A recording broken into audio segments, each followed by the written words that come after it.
I used to love going to Sunday school. People don't know this about Trump. They think, oh, Trump, Trump.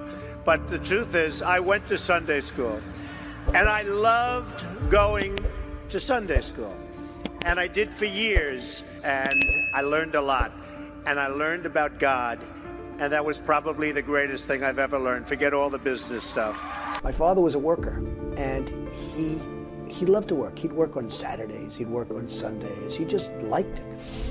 He'd go to church, but after church, he'd go and work. And he'd build homes, and at night, he'd go to these major sites with teams of people, and he'd scour the sites for nails and sawdust.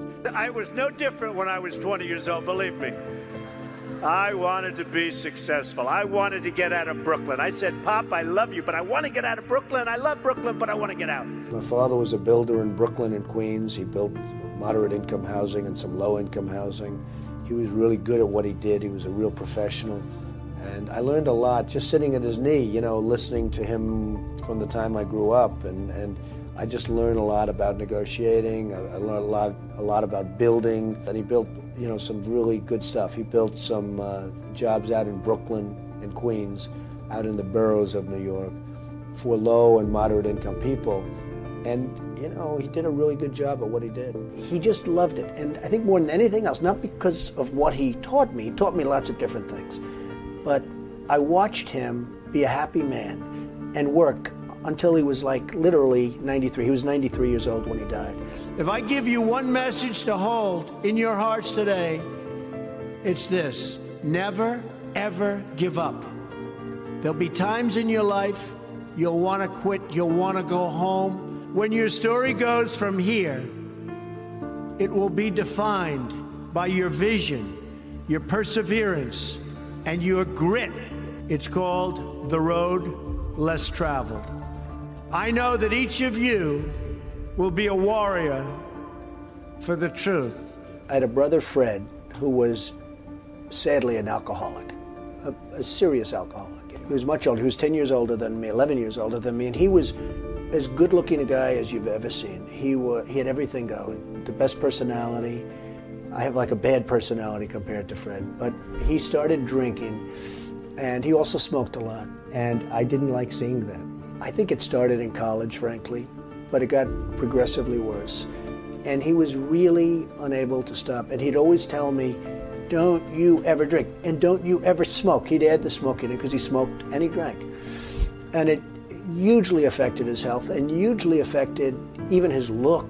So I never drank. I really, when you talk about my father, I learned a lot from my father, but I learned a lot from my brother Fred. And he set an example. It wasn't maybe the example that people would think, but it really was, in its own way, an example. Over the years, as you have great victories and a couple of defeats, and hopefully they're only minor defeats, you learn to be a little bit more conservative. That's very important to people now. We must always remember that we share one home and one glorious destiny. Whether we are brown, black, or white, you will build a future where we have the courage to chase our dreams no matter what the cynics and the doubters have to say.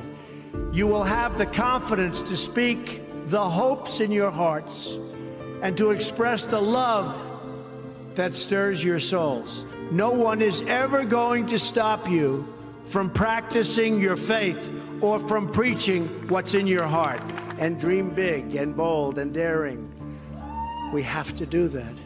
And always have the courage to be yourself. Most importantly, you have to do what you love. You have to do what you love. I've seen so many people, they're forced through lots of reasons to go down a path that leads them to something that they don't love, that they don't enjoy. You have to do what you love, or you most likely won't be very successful at it.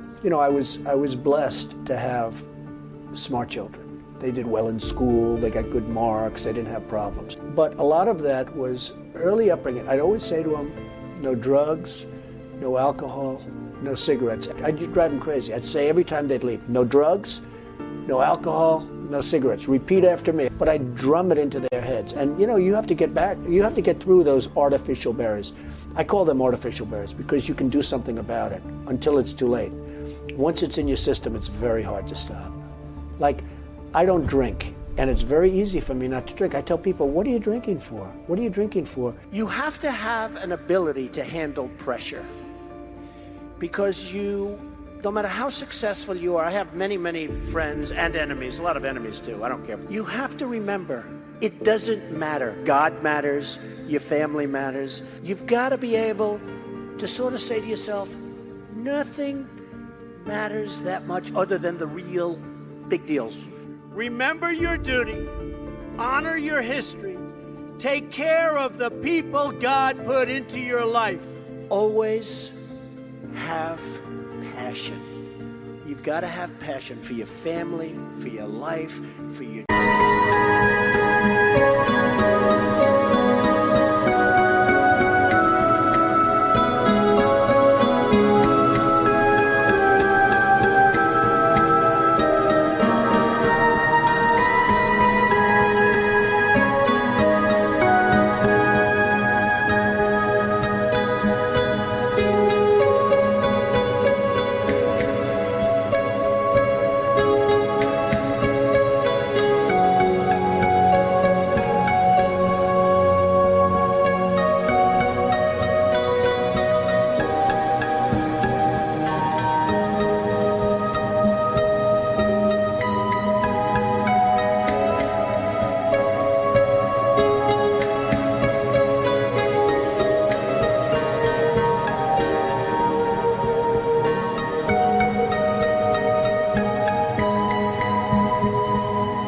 Church, for whatever it is, you've got to have that passion.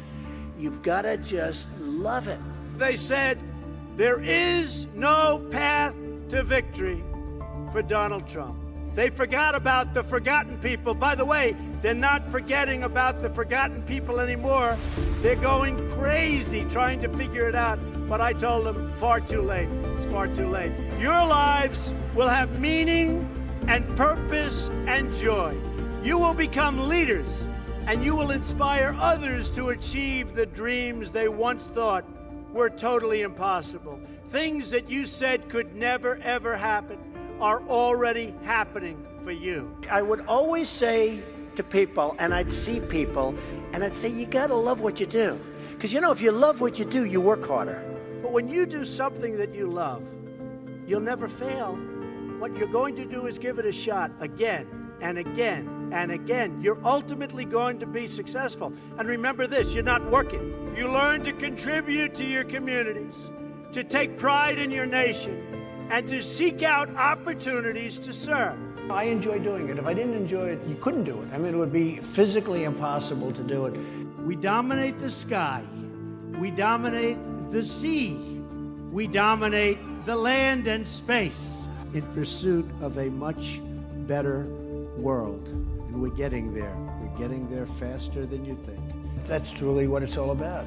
Success is about enjoyment. Look, money is interesting because it's sort of a scorecard. That's all money is. I like to enjoy my life, and it certainly makes life a lot easier having that financial success. But I know the most successful people. They live in my buildings, they see me, they come to my office, they talk to me. Some are friends of mine, some are enemies of mine. Well, I don't think greed is good. That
bad.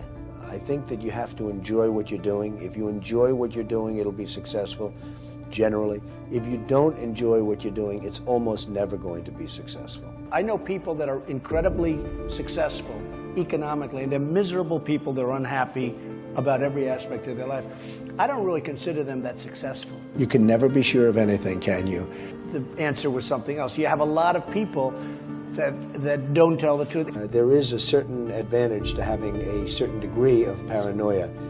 You watch, you can be a little bit careful, you watch what's happening behind your back, and I think that's probably very true in business. I think that the paranoia cannot be carried to a life-shattering crisis point, but I think it's good to always know that people are out there and they're looking to throw you off your throne. But I think success brings great enjoyment, and certainly it has for me. I've met many great people in the media, tremendous people, writers, etc., journalists, and they're very honorable. I've also met some of the most dishonest people I've ever met in the media. I've met some really terrible people. I've met many people in the media that know they're doing the wrong story, but it's a better story if they write it the way. And I say, that was the wrong story. They say, well, my editors wanted it that way because it's a better story. And it was a lie. But I've met some very great journalists and some very fair journalists and some tough. I don't mind, if I get criticized for something, I don't mind if it's honest. And a lot of times the writers know it's dishonest. I've had people tell me, I know it's wrong, but it's a better story. That's dishonest. And I don't like those kind of people.